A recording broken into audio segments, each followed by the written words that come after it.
J'ai été licencié et j'ai demandé de l'aide à mes parents. Papa a dit, c'est une leçon que tu dois apprendre. La même semaine, ils ont donné 5 000 € à mon frère pour des vacances.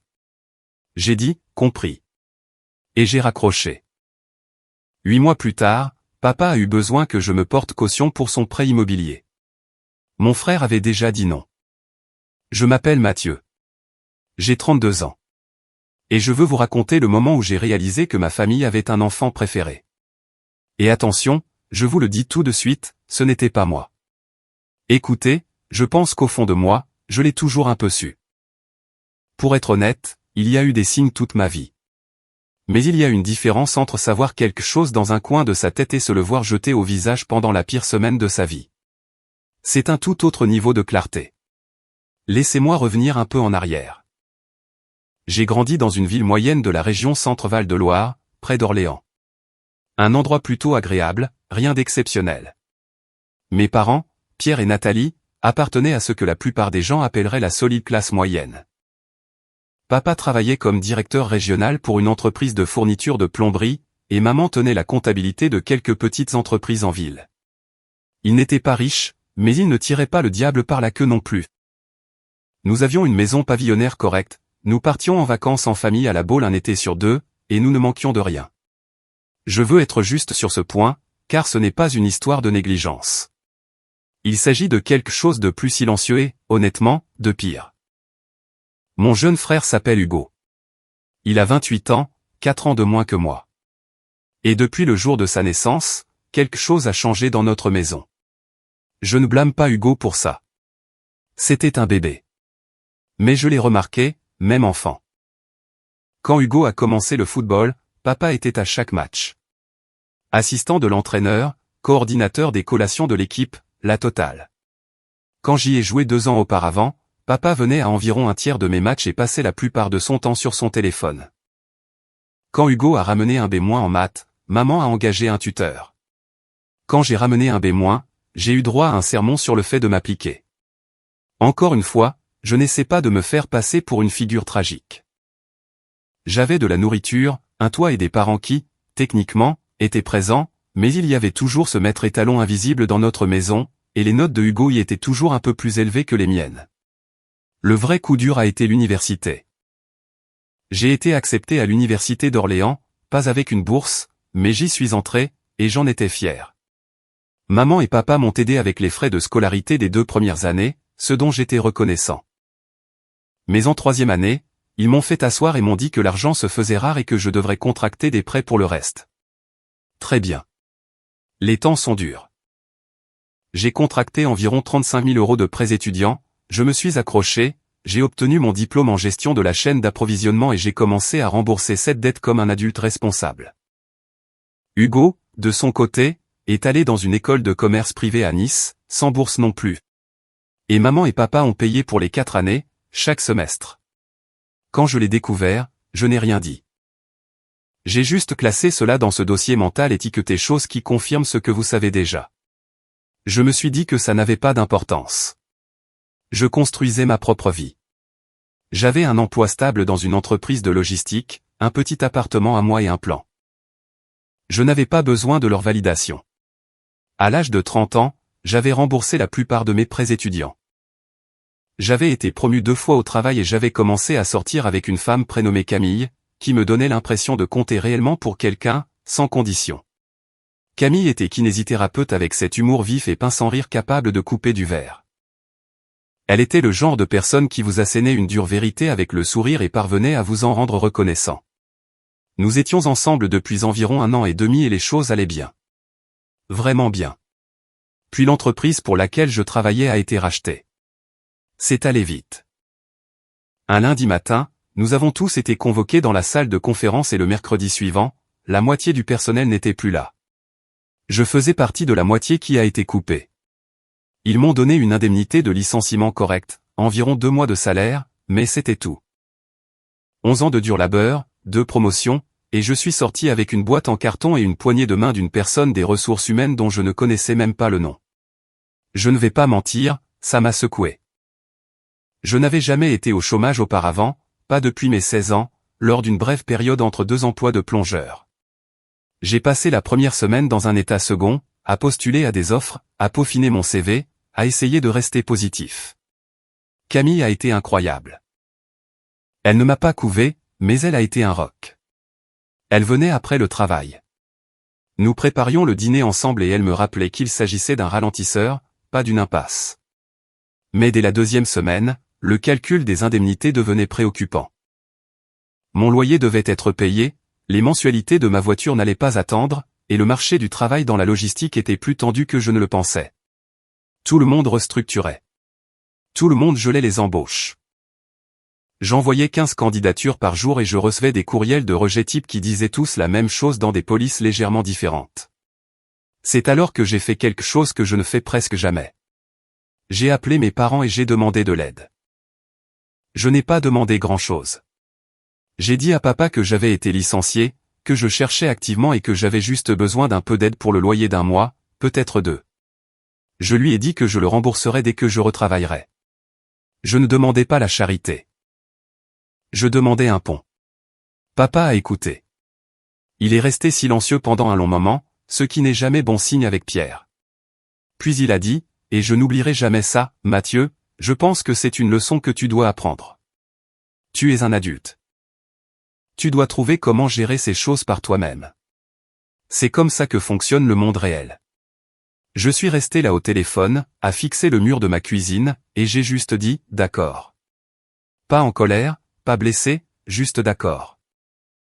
Nous avons parlé pendant une minute de tout et de rien, du temps qu'il faisait ou autre. Et j'ai raccroché. Je me sentais vide. Pas parce qu'il avait dit non. Je pouvais gérer un non. C'était la leçon de morale. La phrase sur la leçon que je devais apprendre, comme si j'étais un gamin imprudent qui avait dilapidé l'argent de son loyer pour une bêtise, au lieu d'un homme de 32 ans qui venait de se faire couper l'herbe sous le pied par le monde de l'entreprise. J'ai ensuite appelé maman, pensant qu'elle serait peut-être différente. Elle a écouté elle aussi, a émis quelques sons compatissants, puis a dit presque exactement la même chose que papa, mais plus doucement. Ton père et moi pensons qu'il est important que tu apprennes à voler de tes propres ailes, chérie. Je l'ai remerciée pour son temps, comme si elle était un agent de crédit bancaire, et j'ai raccroché. C'était mardi. Le jeudi, 2 jours plus tard, j'ai reçu un appel de Hugo. Il était de très bonne humeur, parlant à toute vitesse de ce voyage que lui et sa petite amie Léa prévoyaient à Cancun, complexe balnéaire, tout compris, la totale. J'écoutais à moitié, honnêtement, car j'étais en plein milieu d'une autre série de candidatures. Mais ensuite, il a dit quelque chose qui m'a fait arrêter de taper. Ouais. Maman et papa ont participé à hauteur de 5 000 euros. Ils ont dit qu'on méritait une belle escapade. 5 000 euros pour des vacances. 2 jours après qu'il m'ait dit qu'être fauché et au chômage était une leçon que je devais apprendre par moi-même. Je n'ai rien dit pendant une seconde. Hugo continuait de parler d'excursions de plongée en apnée et de bars dans la piscine, complètement inconscient. Et dans ce silence, quelque chose en moi s'est doucement mis en place. Comme un verrou qui tourne. Comme la dernière pièce d'un puzzle sur lequel je travaillais depuis 32 ans qui trouvait enfin sa place. J'ai dit, ça a l'air génial, mec. Amusez-vous bien. Et je le pensais. Vraiment. Parce qu'à ce moment-là, je n'étais pas en colère contre Hugo. J'en avais fini. Pas fini avec lui. Fini avec l'espoir. Fini avec l'idée que si je travaillais assez dur, si j'accomplissais assez de choses, si j'étais assez humble, mes parents finiraient par me voir comme ils le voyaient. J'ai rappelé papa ce soir-là. Il a répondu à la 2e sonnerie. Salut, papa. J'ai entendu dire que maman et toi aviez donné 5 000 euros à Hugo pour son voyage à Cancun. Silence. Je voulais juste dire que j'ai compris. Message reçu. 5 sur 5. Encore un silence. Compris. J'ai répété, et j'ai raccroché. Après cet appel téléphonique, je n'ai pas eu de nouvelles de papa pendant 3 jours. Je me suis dit qu'il était soit en train d'assimiler ce que j'avais dit, soit en train de faire semblant que je ne l'avais pas dit, ce qui était un peu sa spécialité. Maman a appelé une fois le lendemain matin et a laissé un message vocal disant « Mathieu, je pense qu'il y a eu un malentendu. Appelle-moi quand tu auras un moment. » Je n'ai pas rappelé. Il n'y avait aucun malentendu. Pour la première fois, je comprenais parfaitement. Laissez-moi vous raconter à quoi ont ressemblé ces quelques semaines qui ont suivi, car je pense que c'est important. Je brûlais mes indemnités de licenciement à une vitesse folle. La région Centre-Val de Loire n'est pas l'endroit le plus cher pour vivre, mais ce n'est pas gratuit non plus. Mon loyer était de 950 € par mois. Le paiement de la voiture était de 300 €, plus l'assurance, les services publics, les courses, l'essentiel. Je me suis assis un soir avec un carnet et une calculatrice et j'ai fait le calcul. À mon rythme de dépenses actuel, j'avais environ 6 semaines avant que les choses ne deviennent véritablement préoccupantes. Pas préoccupantes au point d'être à la rue, pas encore, mais le genre de souci où l'on commence à réfléchir aux factures que l'on peut reporter sans conséquences immédiates. J'ai coupé tout ce que je pouvais, les services de streaming, j'ai arrêté de manger au restaurant, j'ai commencé à préparer du riz et des haricots à l'avance comme si c'était une religion. Camille a proposé de m'aider et j'ai failli accepter, mais quelque chose en moi m'en empêchait. J'avais besoin de me prouver que je pouvais gérer ça, que mon père avait tort quand il disait que j'avais besoin d'une leçon, mais qu'il avait raison de me croire capable. La recherche d'emploi était brutale. La gestion de la chaîne d'approvisionnement est l'un de ces domaines qui sont soit en plein essor, soit totalement morts. Et à ce moment-là, c'était un cimetière. J'ai élargi mes recherches à des rôles adjacents, gestion de projet, opération, même supervision d'entrepôt. J'ai postulé à tout dans un rayon de 100 km et je n'ai essuyé que des refus. C'est au cours de la 4e semaine de chômage que les choses ont vraiment empiré. Je venais d'être rejeté pour un poste que je croyais acquis. Le recruteur m'avait pratiquement promis un 2e entretien et puis plus rien. Silence radio pendant une semaine, suivi d'un courriel générique disant qu'ils avaient décidé de prendre une autre direction.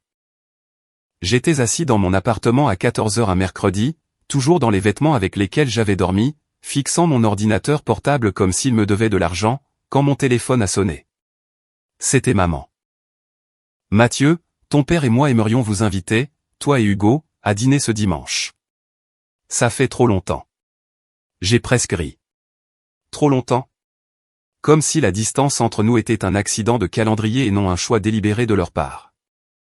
Mais j'ai dit oui, parce qu'une partie de moi, cette partie stupide et têtue qui n'était pas encore tout à fait morte, pensait que peut-être ils avaient réalisé ce qu'ils avaient fait.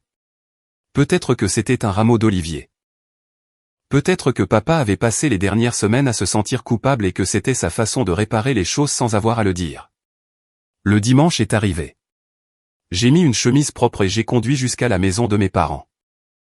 C'était la même maison où j'avais grandi, une maison pavillonnaire avec 3 chambres dans un lotissement, avec un tilleul dans le jardin de devant que papa avait planté quand j'avais 7 ans. Marcher dans cette allée faisait un effet différent maintenant, comme visiter le musée d'une vie qui fut la mienne. Hugo et Léa étaient déjà là quand je suis arrivé. Hugo était bronzé et détendu, racontant à papa une excursion où ils avaient nagé avec des dauphins. Léa montrait des photos à maman sur son téléphone. Tout le monde était de très bonne humeur.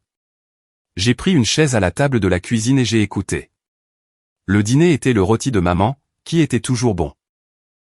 Et pendant environ 45 minutes, tout a semblé presque normal, presque comme une famille qui fonctionne. Puis papa s'est tourné vers moi et m'a dit, « Alors Mathieu, as-tu de la chance sur le front de l'emploi ?» La façon dont il a posé la question, je ne peux même pas l'expliquer complètement. Ce n'était pas de l'inquiétude. C'était le ton que vous utiliseriez pour demander à quelqu'un comment se passe son régime. Comme s'il s'attendait à ce que j'admette que j'avais déjà échoué. Comme si mon chômage était un défaut de caractère qu'il tolérait. Je cherche toujours, ai-je répondu. Le marché est difficile en ce moment. Papa a hoché la tête lentement. Eh bien, tu as les compétences. Il faut juste te démener davantage. Battre le pavé. Battre le pavé. Comme si on était en 1984 et que je pouvais juste entrer dans un bâtiment, serrer la main de quelqu'un et me faire embaucher. Je me suis mordu la langue si fort que je suis surpris qu'elle n'ait pas saigné. Puis Hugo est intervenu. Et écoutez, j'aime mon frère. Il faut que vous compreniez que Hugo n'est pas une mauvaise personne. Il n'a juste jamais eu besoin d'être particulièrement réfléchi. Parce que le monde a toujours été organisé à son avantage, et qu'il n'a jamais eu à se demander pourquoi. Tu sais ce que tu devrais faire, a dit Hugo en pointant sa fourchette vers moi. Tu devrais créer une entreprise, un truc de conseil. C'est ce qu'a fait mon pote Maxime quand il s'est fait licencier, et il gagne un max maintenant. Sur quoi est-ce que je donnerais des conseils? Ai-je demandé. Je ne sais pas. Des trucs de logistique. Tu t'y connais là-dedans, non? Oui, je m'y connais. C'est ce que je fais depuis 11 ans. Le problème n'est pas la connaissance, c'est que les entreprises n'embauchent pas en ce moment. Ouais, mais si tu le faisais par toi-même, tu n'aurais besoin de personne pour t'embaucher. J'ai regardé Hugo, assis là avec son bronzage de vacancier, mangeant du rôti dans la maison que nos parents avaient payée pour le garder dans le confort toute sa vie, me donnant des conseils de carrière avec l'assurance de quelqu'un qui n'avait jamais eu à s'inquiéter de payer un loyer. Et quelque chose s'est tout simplement brisé. Hugo, savais-tu que j'avais demandé de l'aide à maman et papa pour le loyer la semaine même où ils t'ont donné 5000 € pour ton voyage? La table est devenue silencieuse. On pouvait entendre l'horloge faire tic-tac dans le couloir. Hugo a cligné des yeux. Quoi? J'ai été licencié. J'ai appelé papa, je lui ai demandé s'il pouvait m'aider avec un mois de loyer pendant que je cherchais un nouveau travail. Il m'a dit que c'était une leçon que je devais apprendre. 2 jours plus tard, tu m'as appelé et tu m'as dit qu'il t'avait donné 5000 € pour Cancun. Léa a baissé les yeux vers son assiette. La fourchette de maman s'est figée à mi-chemin de sa bouche. Le visage de papa est passé par environ 6 expressions différentes en 3 secondes, pour se fixer sur quelque chose entre la gêne et la colère, ce qui, pour papa, signifiait qu'il était sur le point de passer à l'offensive. Attends une minute, a dit papa en se penchant en arrière sur sa chaise.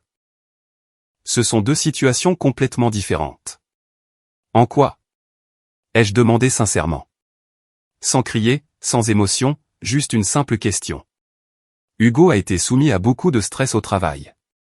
Il avait besoin d'une pause. Ce voyage était pour sa santé mentale. Et quelle était ma situation? J'étais au chômage, sans revenu, les factures s'accumulaient. C'était quoi? Une journée au spa que je devais simplement supporter à la dure?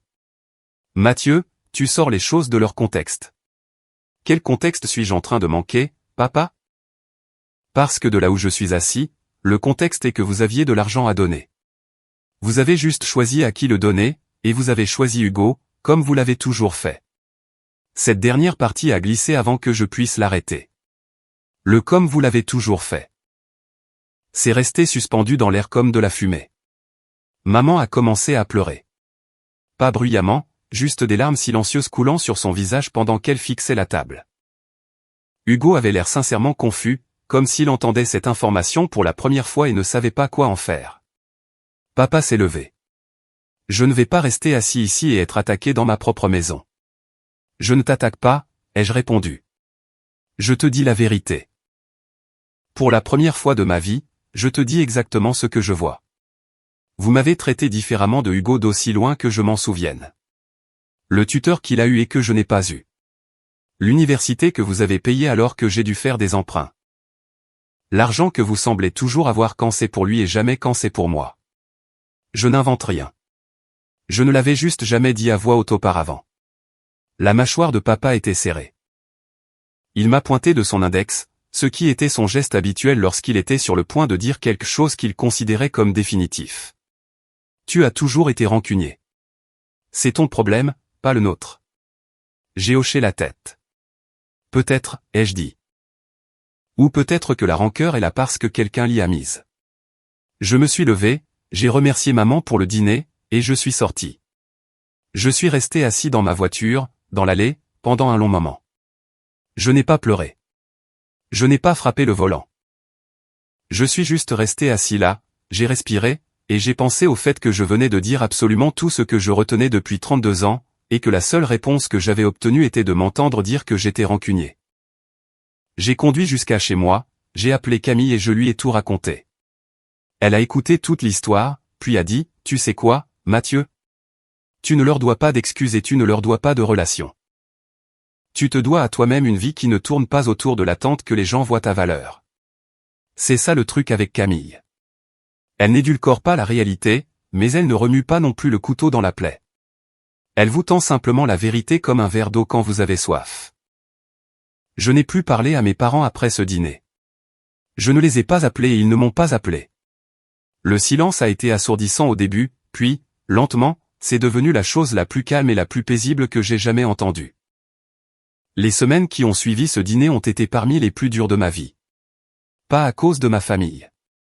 Cette blessure était étrangement nette, comme si on arrachait un pansement que j'aurais dû enlever des années plus tôt. Non, c'était difficile parce que j'étais véritablement à court d'argent et que le monde se moquait bien de mes révélations personnelles. L'univers ne met pas vos factures en pause sous prétexte que vous êtes en plein arc de développement personnel. À la 6e semaine de chômage, mes indemnités avaient disparu. J'avais environ 1600 € d'économie, ce qui semble être un matelas de sécurité jusqu'à ce qu'on se rappelle que mon loyer à lui seul s'élevait à 950 €. J'étais à un mois de me retrouver dans de vrais ennuis. J'ai commencé à faire de la gymnastique mentale pour déterminer quelle facture je pouvais reporter, sur quelle carte de crédit je pouvais m'appuyer temporairement, et si mon propriétaire serait arrangeant si j'avais quelques jours de retard. C'est un type de stress particulier, soit dit en passant. Le genre où vous vous réveillez à 4 heures du matin avec le cœur qui bat la chamade parce que votre cerveau a décidé de faire les calculs dans votre sommeil et que les résultats n'étaient pas bons. J'ai fait une demande d'allocation chômage, ce qui a aidé. Mais si vous avez déjà été au chômage, vous savez que cela ne vous donne pas exactement l'impression d'être un roi. Ça couvrait environ la moitié de ce que je gagnais. Assez pour manger, pas assez pour respirer. Camille est intervenue plus intensément que je ne le méritais. Elle ne m'a pas proposé d'argent directement parce qu'elle savait que je refuserais, mais elle a commencé à préparer accidentellement trop de nourriture et à me l'apporter. Elle débarquait avec une cocotte entière et disait « J'en ai fait beaucoup trop. Tu peux m'aider à manger ça ?» Un jour sur deux, comme si elle gérait un service de restauration incapable d'estimer les portions. Je savais ce qu'elle faisait. Elle savait que je savais. Aucun de nous n'en a parlé. C'est ça l'amour, au passage. Pas celui des films. Le vrai. Celui où quelqu'un prend soin de vous sans vous faire vous sentir minuscule. L'opportunité d'emploi est venue de l'endroit le plus inattendu. L'oncle de Camille, un homme nommé Laurent, dirigeait une entreprise d'entreposage et d'expédition de taille moyenne à environ 40 minutes de la ville. Pas glamour, pas une entreprise du CAC 40, mais c'était une vraie entreprise avec de vrais clients et de vrais problèmes. Et l'un de ces problèmes était que leur chaîne d'approvisionnement était un désastre. Laurent essayait d'embaucher un coordinateur logistique depuis des mois, mais il ne trouvait personne qui comprenne réellement le côté opérationnel et pas seulement les logiciels. Camille a parlé de moi l'air de rien lors d'un barbecue familial et Laurent m'a appelé le lendemain. Nous avons parlé pendant 1 heure, pas un entretien formel, juste 2 personnes discutant d'itinéraires d'expédition, de gestion des fournisseurs et de l'aménagement des entrepôts comme si c'était fascinant, ce qui pour moi l'était sincèrement. Je sais que ça me fait passer pour quelqu'un d'ennuyeux, mais quand vous aimez ce que vous faites, ça ne semble pas ennuyeux. C'est comme parler une langue que vous êtes né en sachant. Laurent m'a offert le poste à la fin de cet appel. Le salaire était inférieur d'environ 15% à ce que je gagnais dans mon ancienne entreprise, mais il était assorti de quelque chose que mon ancien emploi n'avait jamais eu, une marge de progression. Laurent m'a dit sans détour que l'entreprise se développait rapidement et qu'il avait besoin de quelqu'un qui pourrait finir par diriger l'ensemble du volet opérationnel. Il ne cherchait pas un employé. Il cherchait un partenaire. Pas un associé en capital, pas encore, mais quelqu'un avec qui il pourrait construire. J'ai commencé le lundi suivant. Je ne vais pas vous ennuyer avec tous les détails des mois suivants, mais je veux brosser le tableau car cette partie est importante. Je me suis jeté à corps perdu dans ce travail comme si ma vie en dépendait, car à bien des égards, c'était le cas. J'ai repensé leur processus d'expédition de A à Z. J'ai renégocié les contrats avec 3 de leurs principaux transporteurs et j'ai fait économiser à l'entreprise environ 65 000 € rien qu'au cours du premier trimestre. J'ai mis en place un nouveau système de gestion des stocks qui a réduit leur taux d'erreur de moitié. Laurent s'est mis à m'appeler son arme secrète, ce qui était flatteur, mais aussi un peu amusant parce que je ne faisais que de la gestion de base de la chaîne d'approvisionnement. La barre était juste placée très bas. En 4 mois, j'ai été promu directeur des opérations. Laurent m'a accordé une augmentation qui m'a placé au-dessus de ce que je gagnais dans mon ancien emploi. En 6 mois, il a commencé à parler de m'intégrer en tant que partenaire junior avec une participation au capital. Et ce n'était pas des promesses en l'air. Laurent était le genre d'homme qui disait ce qu'il pensait et pensait ce qu'il disait. Il me rappelait ce que j'aurais aimé que mon père soit, une pensée qui m'a traversé l'esprit un soir en rentrant chez moi et qui m'a frappé si fort que j'ai dû me garer pendant 1 minute. La vie a commencé à prendre forme d'une manière à laquelle je ne m'attendais pas. Camille et moi avons emménagé ensemble. Nous avons trouvé une petite maison à louer en périphérie de la ville.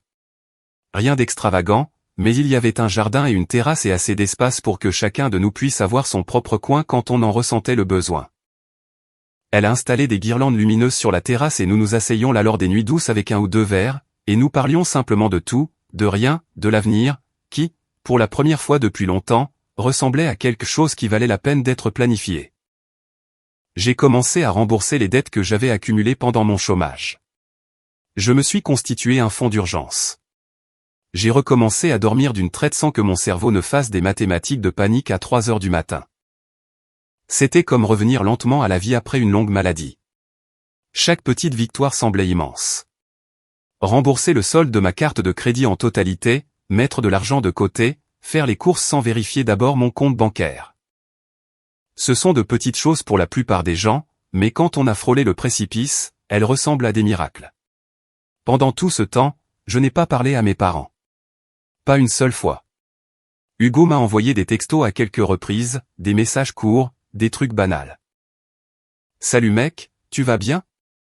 Et maman a demandé de tes nouvelles. Je répondais poliment mais brièvement. Je ne lui battais pas froid, à proprement parler. Je n'avais juste pas l'énergie de faire semblant que tout allait bien quand ce n'était pas le cas, et je n'étais pas encore prêt à avoir la vraie conversation. La vérité, c'est que la distance avec ma famille faisait un effet inattendu. Elle me faisait réaliser à quel point ma vie avait été façonnée par l'envie d'obtenir quelque chose d'eux. Combien de décisions j'avais prises, combien j'avais lié ma propre estime à cette idée que si je réussissais suffisamment, ils finiraient par me remarquer. Et maintenant que j'avais arrêté de courir après cette approbation, je pouvais sentir ce poids s'envoler, comme on se débarrasse d'un manteau d'hiver au printemps. Camille l'a remarqué, elle aussi. Un soir sur la terrasse, elle a dit, « Tu as l'air différent. Plus léger. » Je me sens plus léger, ai-je répondu. Tant mieux. Cette version de toi qui essayait toujours de prouver quelque chose à des gens qui ne faisaient pas attention. Je suis contente qu'elle prenne une pause. Elle avait raison. Je construisais quelque chose de réel. Une carrière, une relation, une vie. Et rien de tout cela ne nécessitait l'approbation de mes parents, ni leur argent ou leur reconnaissance. Pour la première fois, je construisais pour moi. 8 mois ont passé. 8 mois de travail acharné, de croissance discrète et d'apprentissage de ce que l'on ressent quand on est valorisé par son entourage. Laurent me confiait des décisions de plus en plus importantes. Camille et moi parlions de l'avenir en termes concrets, pas juste un jour lointain, mais de vrais plans avec de vrais calendriers. J'économisais de l'argent, je me constituais un patrimoine, je devenais quelqu'un dont j'étais sincèrement fier. Et puis, un mardi soir de novembre au hasard, mon téléphone a sonné. C'était papa. J'ai fixé l'écran pendant quelques secondes, regardant son nom clignoter. Je n'avais pas vu ce nom sur mon téléphone depuis 8 mois. Une partie de moi voulait laisser l'appel aller sur la messagerie vocale, mais quelque chose, la curiosité, principalement, m'a poussé à répondre. Mathieu. Sa voix semblait différente, plus petite d'une certaine manière, fatiguée. Salut, papa. Écoute. Il faut que je te parle de quelque chose. Tu peux passer à la maison ce week-end? J'ai fait une pause. À quel sujet? Il a hésité, ce qui était inhabituel pour Pierre. Mon père n'était pas un homme qui hésitait. C'était un homme qui faisait des déclarations et s'attendait à ce qu'elles soient reçues comme paroles d'évangile. Je préfère en parler de vive voix. Je préfère savoir dans quoi je m'embarque. Une autre pause. Puis il a soupiré, le genre de soupir qui porte le poids de quelque chose de lourd, et a dit, « J'ai besoin de ton aide pour une question financière. C'est important. » J'ai laissé le silence s'installer un instant. Puis j'ai dit, « D'accord, je serai là samedi. » J'ai raccroché et j'ai regardé Camille, qui m'observait depuis l'embrasure de la porte de la cuisine. C'était mon père, ai-je dit. J'avais deviné. Elle a croisé les bras et s'est appuyée contre le cadre de la porte. Que voulait-il? Il a besoin de mon aide pour un truc financier. Camille a haussé un sourcil, un seul. Elle avait cette incroyable capacité à communiquer tout un paragraphe avec une seule expression faciale. Le moment est intéressant, a-t-elle dit. Le moment est intéressant, en effet. Le samedi est arrivé et j'ai conduit jusqu'à la maison de mes parents avec le genre de calme qui ne vient que lorsqu'on n'a rien à perdre. 8 mois plus tôt, j'étais entré dans cette même maison en espérant des miettes de reconnaissance et j'en étais ressorti avec mes illusions d'enfance brisées sur le sol de la salle à manger à côté du rôti.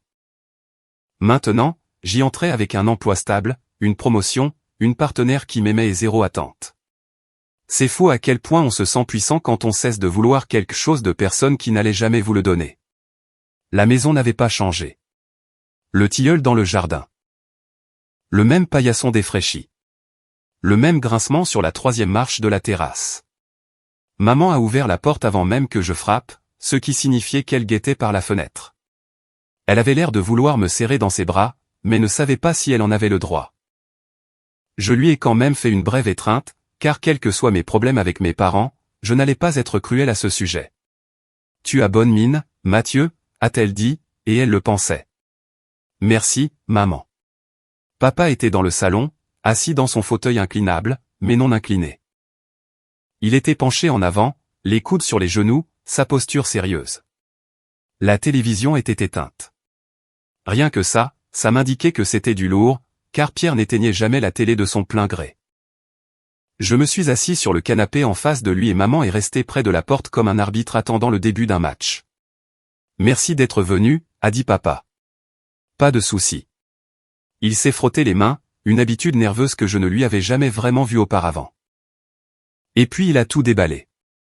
L'entreprise de plomberie pour laquelle il travaillait depuis 26 ans était en restructuration. Il fermait son bureau régional et regroupait les opérations dans un centre situé à 3 départements de là. On lui proposait un plan de retraite anticipée, mais ce n'était pas génial. Une pension décente, une petite somme forfaitaire, mais rien à voir avec ce sur quoi il comptait. En plus de cela, lui et maman avaient refinancé la maison quelques années auparavant pour faire des rénovations, une nouvelle cuisine et une salle de bain, et les conditions de ce refinancement étaient en train d'être ajustées.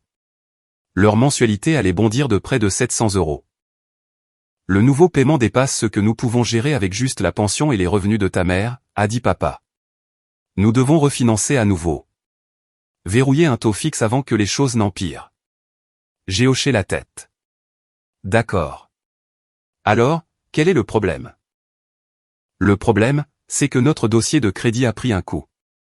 Nous avons eu des factures médicales l'année dernière qui ont été envoyées en recouvrement. L'opération du genou de ta mère. Et avec la retraite qui approche, la banque veut une caution.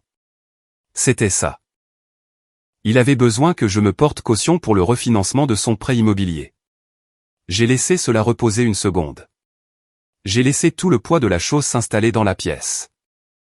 Mon père, qui m'avait dit qu'être fauché et au chômage était une leçon que je devais apprendre, qui avait eu l'argent pour envoyer mon frère en vacances à la plage la semaine même où je comptais mes sous dans ma cuisine, était maintenant assis en face de moi. Me demandant de mettre mon nom sur sa maison. « As-tu demandé à Hugo ?» ai-je dit. Le visage de papa a refait cette chose.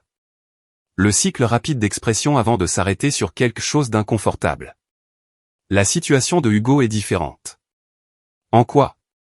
Maman est intervenue depuis l'embrasure de la porte. Hugo a des dettes qu'il essaie de régler. Des cartes de crédit. Il n'est pas en position de se porter caution de quoi que ce soit en ce moment. Des dettes de cartes de crédit. Le gamin qui avait eu ses études payées, qui avait reçu des cadeaux de 5 000 € pour des vacances, qui n'avait jamais eu à se battre pour le moindre avantage financier de sa vie, avait accumulé des dettes de cartes de crédit et ne pouvait pas aider. Je n'ai pas dit ce que je pensais, à savoir que Hugo avait peut-être besoin d'apprendre une leçon sur la responsabilité financière. J'ai juste hoché la tête. Donc Hugo a dit non, ai-je clarifié. Hugo n'en est pas capable, a corrigé maman, comme s'il y avait une différence significative. C'est exact. Papa s'est penché encore plus en avant. Mathieu, je sais que les choses n'ont pas été parfaites entre nous. Je sais que tu as l'impression que nous vous avons traité, Hugo et toi, différemment. L'impression. Pas que nous l'avons fait. L'impression. Subtil, mais je l'avais remarqué. Mais c'est sérieux, a-t-il poursuivi. Si nous ne pouvons pas refinancer, nous pourrions perdre cette maison. J'ai regardé autour du salon. Les photos de famille sur la cheminée, y compris celles où j'étais toujours un peu à l'écart pendant que Hugo était au centre. L'étagère avec les figurines en céramique de maman, le creux dans le mur là où Hugo avait lancé une balle de football quand il avait 12 ans, et dont papa avait juste ri. Cette maison était tout leur monde. J'ai besoin d'y réfléchir, ai-je dit. Qui a-t-il à réfléchir? A lancé papa. Et juste comme ça, la vulnérabilité avait disparu et l'ancien Pierre était de retour. Le Pierre qui formulait des exigences et s'attendait à ce qu'on s'y soumette. Soit tu aides ta famille, soit tu ne l'aides pas papa, tu me demandes de me porter caution d'un prêt immobilier. Ce n'est pas une petite faveur. C'est une obligation financière légale qui affecte mon crédit, mon avenir et ma capacité à acheter ma propre maison un jour. J'ai besoin d'y réfléchir. Il a ouvert la bouche pour ajouter quelque chose. Mais maman a posé sa main sur son épaule. Laisse-le réfléchir, Pierre. Je suis parti de cette maison et j'ai conduit directement chez Camille. Je lui ai tout raconté. Elle a écouté comme elle le fait toujours, silencieuse et concentrée, comme si elle assemblait les pièces d'un puzzle en temps réel. À quoi penses-tu? A-t-elle demandé quand j'ai eu fini.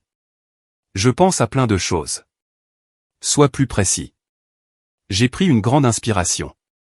Une partie de moi a envie de dire non. Un non catégorique. Après tout ça, après la façon dont ils m'ont traité, le favoritisme, le discours sur la leçon que tu dois apprendre, une partie de moi a envie de le regarder dans les yeux et de lui dire, c'est une leçon que tu dois apprendre, papa, et de partir. Et l'autre partie c'est que si je fais ça, je deviens comme eux. J'utilise simplement l'argent comme une arme pour punir quelqu'un, et je ne veux pas être cette personne. Camille a hoché la tête lentement. Alors, quel est le juste milieu?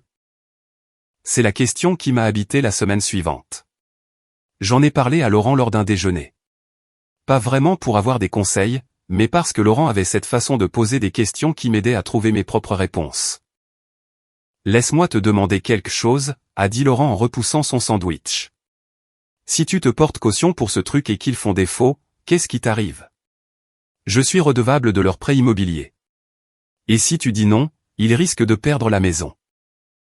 Et comment te sentirais-tu par rapport à ça? Terriblement mal. Et comment te sentirais-tu si tu te portais caution et qu'ils faisaient défaut, ruinant ton crédit au moment même où tu essaies de construire quelque chose ici? Terriblement mal aussi. Laurent s'est adossé. On dirait que tu as besoin d'une troisième option. Une troisième option.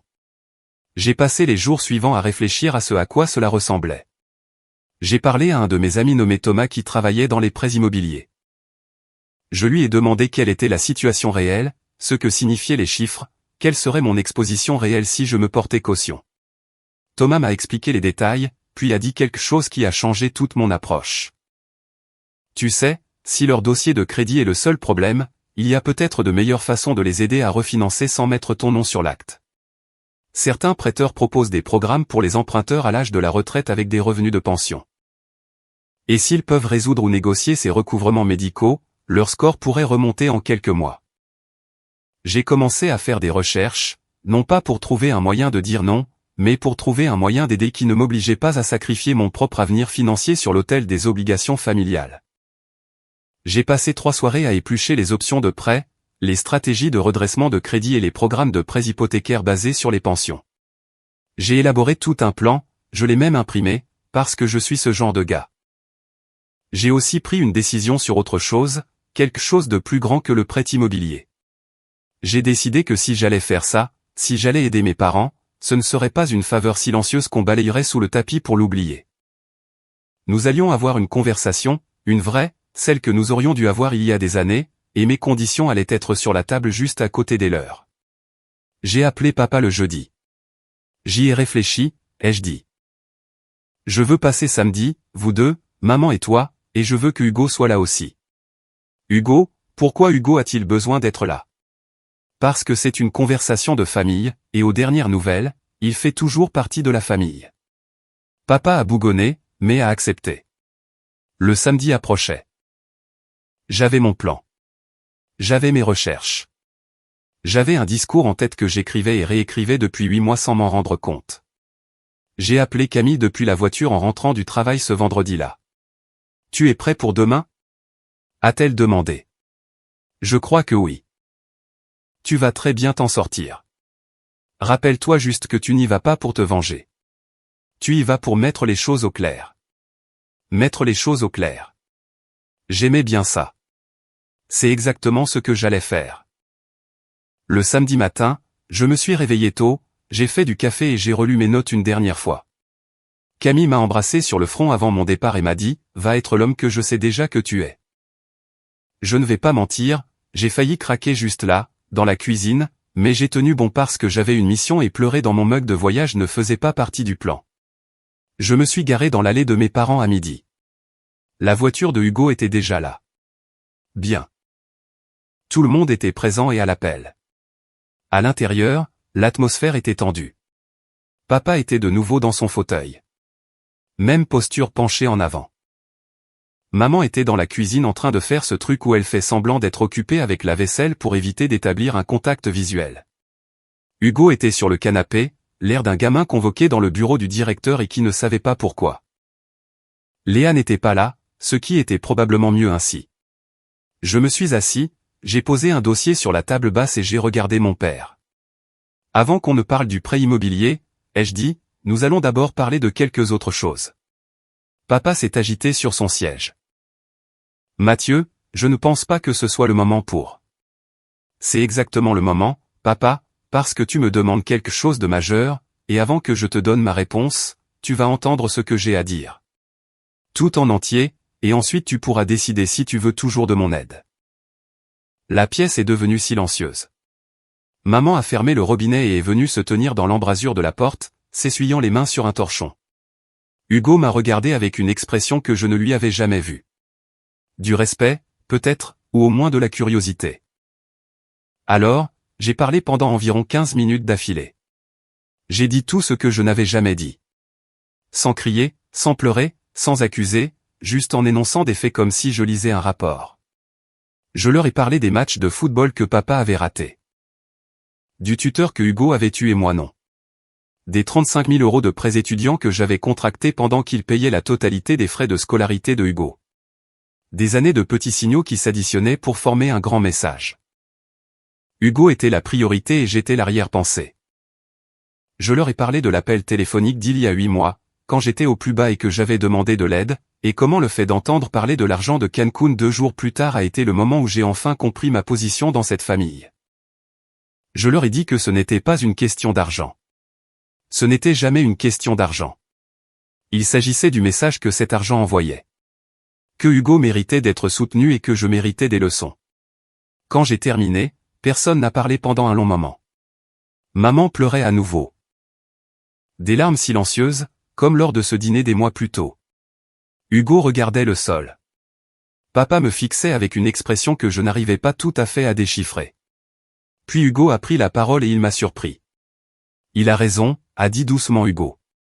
Tout le monde l'a regardé. Je ne l'ai pas vu en grandissant parce que j'étais de l'autre côté. Mais il a raison. Vous nous avez vraiment traités différemment. J'ai tout eu cuit dans le bec et Mathieu a dû se battre pour tout obtenir. Je suis assis ici avec des dettes de carte de crédit parce que je n'ai jamais appris à gérer l'argent, car je n'en ai jamais eu besoin. Et c'est à Mathieu que vous demandez de se porter caution de votre prêt immobilier parce que j'en suis incapable. Pensez-y une seconde. Je ne m'attendais sincèrement pas à ça. Hugo et moi nous sommes regardés et quelque chose est passé entre nous. Pas un pardon, exactement. Une reconnaissance. Comme deux personnes qui auraient été dans la même pièce toute leur vie, mais qui la verraient sous des angles différents pour la première fois. Papa s'est raclé la gorge.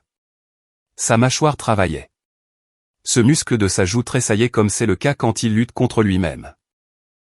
Puis il a dit quelque chose que je n'aurais jamais pensé entendre. Tu n'as pas tort. 4 mots. Silencieux. Presque à contre-cœur, mais il les a prononcés.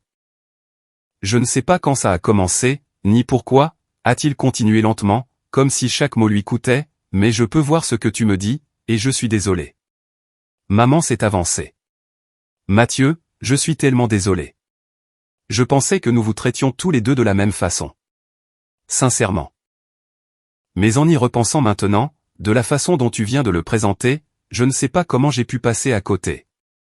Parce qu'il était plus facile de ne pas le voir, ai-je dit. C'est toujours plus facile. Nous sommes restés dans cette honnêteté pendant un moment. Ce n'était pas une scène de film. Personne ne s'est étreint ni n'a pleuré en promettant que tout serait différent à partir de maintenant. C'était gênant, inconfortable et réel, ce qui est le propre des conversations importantes. Puis, j'ai ouvert le dossier. D'accord, ai-je dit. Maintenant, parlons du prêt immobilier. J'ai expliqué ce que j'avais trouvé. Je leur ai parlé des programmes de prêt basés sur les pensions qui ne nécessitaient pas de caution. Je leur ai expliqué le processus de rétablissement de crédit, s'ils contactaient l'agence de recouvrement au sujet des factures médicales de maman. Ils pourraient probablement négocier un accord de paiement contre suppression qui effacerait les mentions péjoratives de leur dossier de crédit dans les 60 à 90 jours. Je leur ai parlé de 2 prêteurs spécifiques que Thomas avait recommandés et qui travaillaient avec des retraités exactement dans leur situation. Je ne vais pas me porter caution de ce prêt, ai-je dit. Le visage de papa s'est décomposé, mais j'ai levé la main. Je ne vais pas me porter caution parce que vous n'avez pas besoin de moi pour ça. Si vous suivez ce plan, vous pourrez refinancer par vous-même d'ici 3 mois. Les revenus de votre pension vous qualifient. La valeur de votre maison est solide. La seule chose qui vous freine est l'impact des factures médicales sur votre crédit, et c'est réparable. J'ai fait glisser le dossier sur la table basse. À l'intérieur se trouvait tout le nécessaire. Les programmes de prêt, les coordonnées, un guide étape par étape que j'avais préparé pour résoudre les problèmes de recouvrement, un calendrier et une liste de questions à poser à chaque prêteur. Mais voici ce que je vais faire, ai-je poursuivi. Je vais payer les factures médicales en recouvrement. En totalité. Pas comme un prêt. Pas comme une faveur que je vais faire planer au-dessus de vos têtes. Comme un cadeau, parce que c'est ce que fait la famille. Elle aide, mais elle aide de manière à vraiment résoudre le problème, pas de manière à créer de nouveaux besoins. Maman a mis sa main sur sa bouche. Papa fixait le dossier comme s'il s'agissait d'un objet extraterrestre. À combien s'élèvent les factures médicales ? A demandé Hugo. Un peu moins de 4 000 €, a répondu maman doucement. Je partage avec toi, a dit Hugo en me regardant. 2 000 chacun. J'ai regardé mon petit frère, ce gamin auquel j'avais passé ma vie entière à être comparé, et j'ai hoché la tête. Marché conclu. Et c'est ainsi que ça s'est passé. Pas de vengeance, pas de discours dramatique où j'envoyais mon père se faire voir.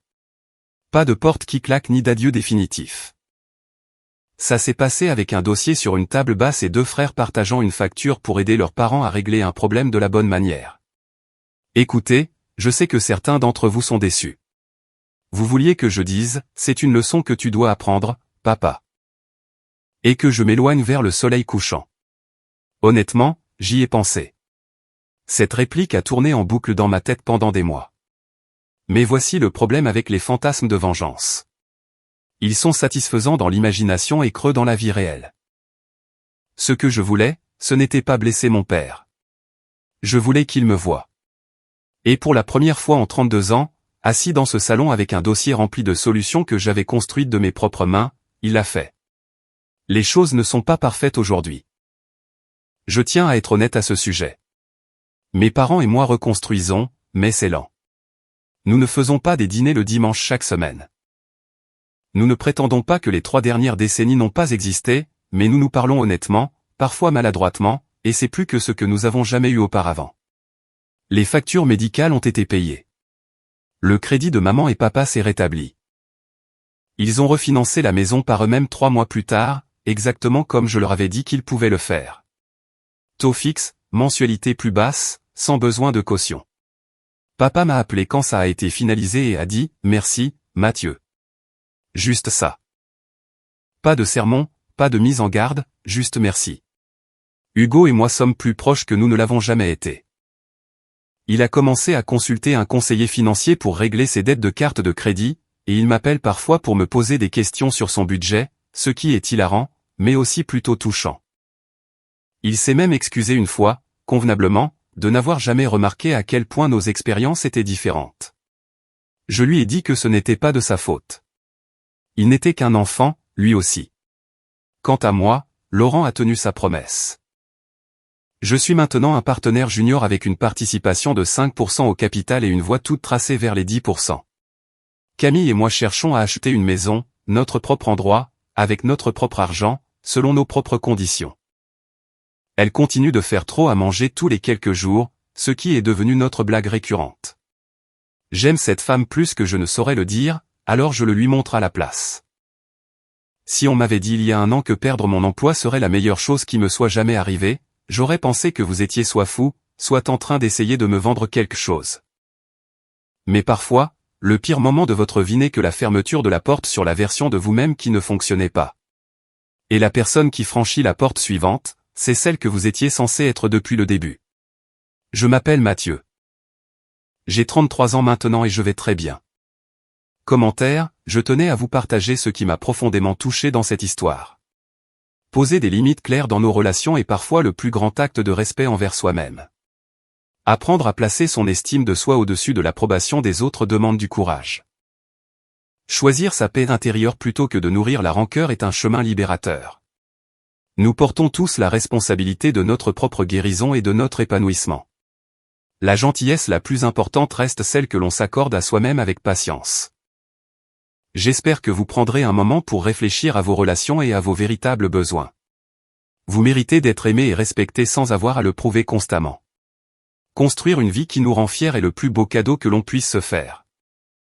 Prenez soin de vous, et rappelez-vous que votre valeur n'a pas besoin d'être validée par personne. Si vous avez aimé, n'oubliez pas de laisser un commentaire et de soutenir la chaîne en vous abonnant. À bientôt pour les prochaines stories.